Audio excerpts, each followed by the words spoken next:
Hi, I'm an old guy and I do maths. Today's problem involves some work with circular trigonometry, and we're looking at the addition of these two expressions here: sine squared 8 pi on 3 plus sine, not sine squared, just note sine, 9 pi on 4. Now, the first thing that you do before you sort of get into worrying about this is you try and simplify what these are.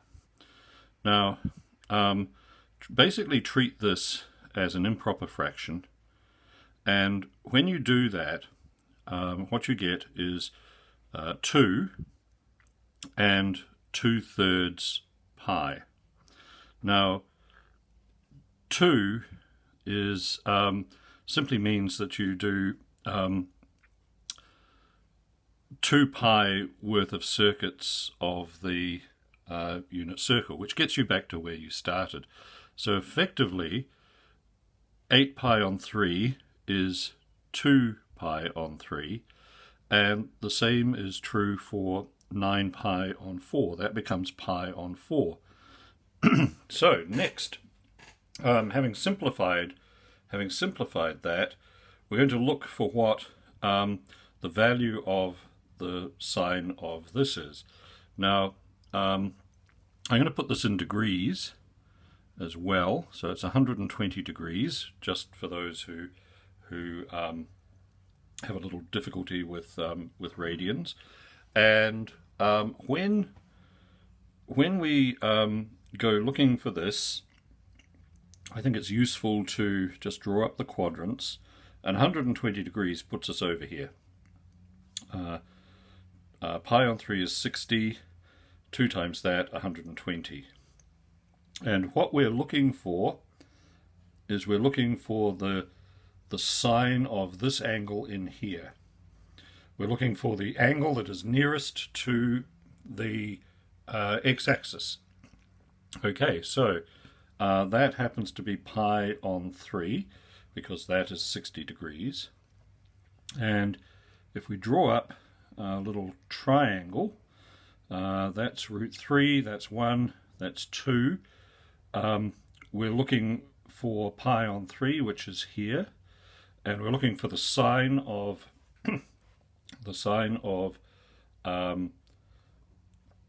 pi on 3.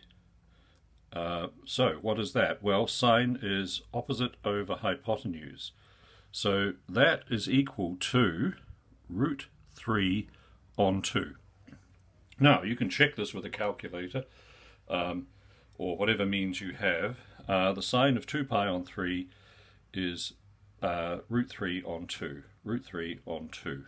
Right, so let's just circle that for future reference, because you'll note that we still have to deal with this.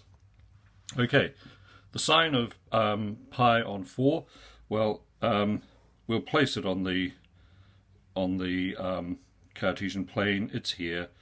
That's pi on 4, which is 45 degrees. Very quickly draw up a little triangle. Root 2. The sine of this angle, which is 45 degrees, is going to be 1 on root 2.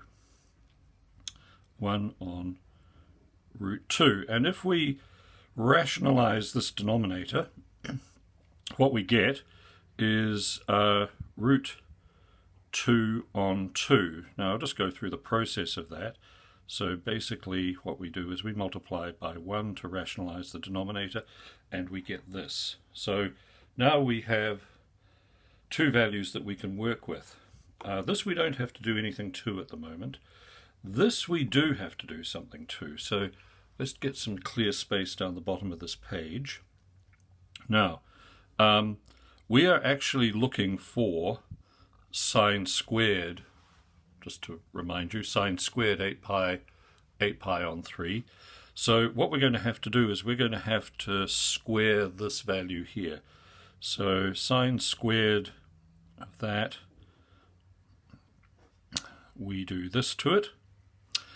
That's pretty straightforward, I think, I hope. we're just squaring a fraction, so that is 3 on 4.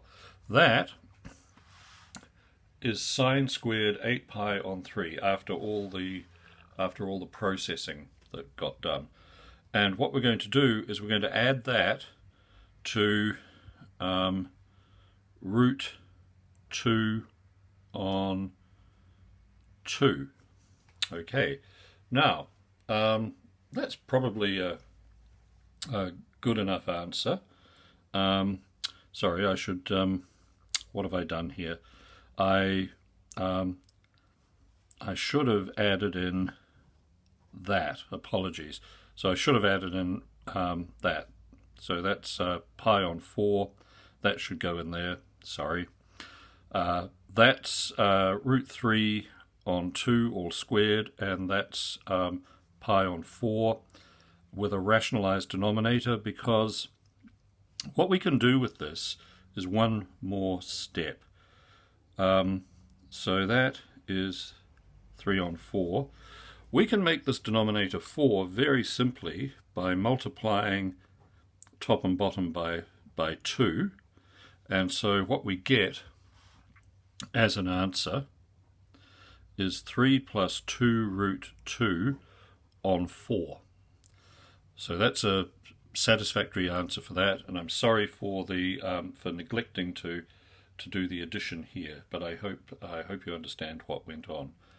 Okay, well, that's how you do this. Thanks very much for watching. If you found this useful, please subscribe. There's fresh content coming out all the time. See you next time. Bye.